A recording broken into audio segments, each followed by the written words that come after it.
As dawn broke over the newly freed islands of the Philippines, the air was thick with both hope and uncertainty. After centuries of Spanish rule, the dream of independence seemed finally within reach. But freedom, as history would soon reveal, was fragile and fleeting. A young writer named Joven Hernando was granted the rare chance to meet one of the revolution's most brilliant minds, General Antonio Luna. Their interview, meant for the first issue of a new newspaper, would capture not just the general's words, but the soul of a man both feared and admired. In their conversation, Luna spoke with pride about the uniform of the Philippine Revolutionary Army, one he had designed with his brother and personally paid for.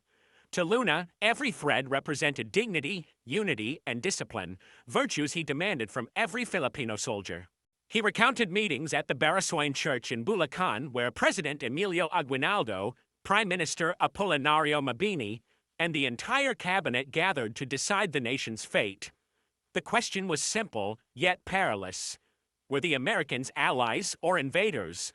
Some, like Pedro Paterno and Felipe Buencamino, argued for alliance, believing the Americans had come to help liberate the Philippines. But Luna and General Jose Alejandrino saw through the illusion. To them, any foreign flag was still a symbol of subjugation. Luna urged a preemptive strike before the Americans could tighten their grip. Aguinaldo hesitated, trusting in promises of friendship. Promises soon shattered when Manila fell to American hands. In the chaos that followed, Luna was granted command of the army, a responsibility that would define his legacy and ultimately seal his fate. With fierce determination, Luna and his trusted men, Alejandrino, Paco Roman, Eduardo Rusca, and the Bernal brothers, led a relentless campaign against the Americans. During the Second Battle of Caloocan, the enemy's strength was overwhelming. Luna called for reinforcements from the Kawit Battalion, but its commander, Captain Pedro Janalino, refused, claiming the order lacked Aguinaldo's approval. Furious, Luna rode straight into their camp, confronted Janalino, and humiliated him before his men. It was a bold act of discipline, but one that would later spark deadly resentment. Returning to the front lines, Luna rode into battle on horseback, facing American gunfire head-on. Bullets tore through the air, one striking him square in the chest. For a brief moment, he thought it was the end. But fate had other plans. A coin in his breast pocket had stopped the bullet. The general lived, and his men, fueled by his defiance, surged forward, forcing the Americans to retreat. It was a rare, glorious victory. Even the enemy took notice. At their camp, General Arthur MacArthur and General Elwell Otis spoke of Luna with reluctant admiration, calling him the bravest man they had ever seen. But admiration soon turned to strategy. To conquer the Philippines, they decided, Luna must die first. While Luna's enemies plotted from afar, his greatest struggles lay within his own ranks. He planned to fortify the defenses along Bagbag River and the line from Caloocan to Novaliches, but he lacked men, resources, and, above all, cooperation. Even Aguinaldo refused to fully support his plans. Luna's frustration boiled over. In desperation, he invoked Article 1, a decree that any soldier who disobeyed orders would face execution without trial. It was harsh, but to Luna, discipline was the only path to independence. Within days, he raised an army of 4,000 men, forcing order out of chaos. But his strictness made him enemies among his peers, men who valued pride and politics over unity.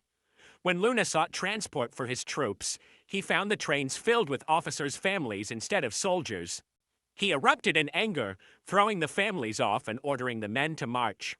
For Luna, war was not a family affair, it was a sacred duty. Joven, the young writer, observed all this with awe and sorrow. He understood the Filipino heart, generous, familial, emotional, but Luna was cut from a different cloth. To him, only a few were truly patriotic. The rest were prisoners of comfort and fear.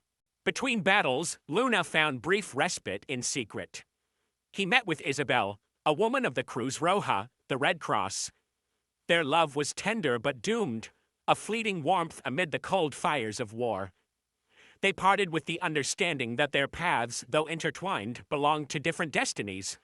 As the war dragged on, internal betrayal grew louder. Buencamino and Paterno openly pushed for autonomy under American protection. Enraged, Luna ordered their arrest. His fury echoed through the halls of government. Even General Tomas Mascardo heard his threats and took them personally. The revolution was splintering not from enemy fire, but from within. In the midst of it all, Aguinaldo began to fear what Luna represented: strength, independence, and the unflinching will to lead. Rumors spread that Luna sought to overthrow him. Whispered lies became dangerous truths in the hands of ambitious men. On the front lines of Bagbag, Luna's forces faced overwhelming odds. He ordered communications with Mascardo for reinforcements, but Mascardo defied him, claiming he was attending a local feast. While Luna prepared to confront him, the Americans advanced. The trenches at Bagbag and Quingua fell. Filipino generals like Gregorio del Pilar retreated north. The vision of a united defense collapsed. Disillusioned, Luna went to Aguinaldo to resign. The president refused, instead instructing him to establish new headquarters in the north. Luna obeyed, still loyal despite his growing doubts. But behind closed doors, his enemies whispered poison into Aguinaldo's ear, accusing Luna of plotting a coup. That night, Luna's mother visited him, her face lined with worry. She warned her son that his fiery temper and defiance might lead to his doom. He dismissed her fears, yet her words lingered like a shadow. Days later, a telegram arrived, a summons from the president himself. Luna was to report immediately to Cabanatuan. His men sensed danger, but the general, ever dutiful, set out with only Paco Roman and Eduardo Rusca by his side.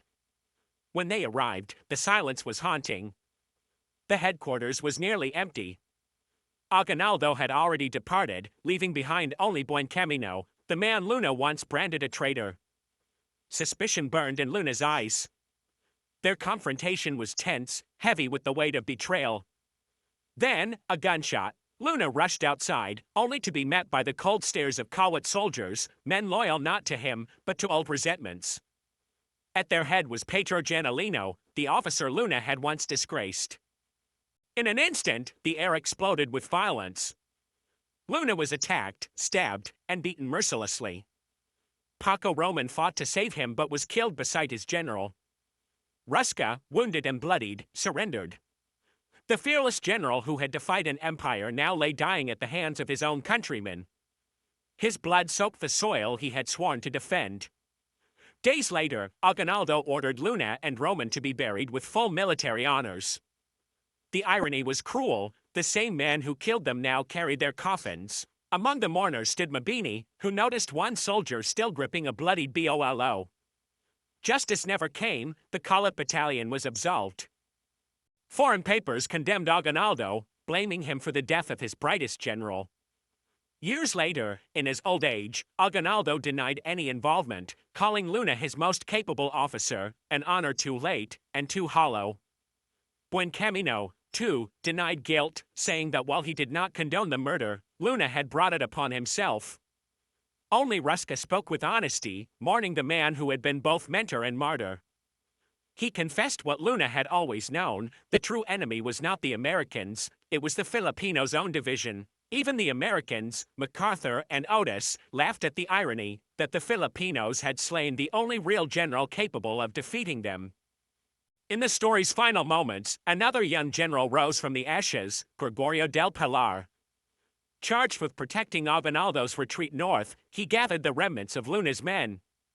He chose 60 of the bravest to make a stand at Tirad Pass, a last act of courage in a war already lost. Thus ended the life of Antonio Luna, soldier, scientist, patriot, and tragic hero. He fought not for glory, but for discipline, for unity, for a nation that would not bow to its conquerors, or to its own weakness. His death was not just the fall of a man, but the death of an ideal, that the Filipino could rise above his divisions and fight as one. Yet even now, Luna's spirit endures. His words echo through the generations, that our greatest battles are not against foreign invaders, but against ourselves, our pride, our fear, our lack of unity.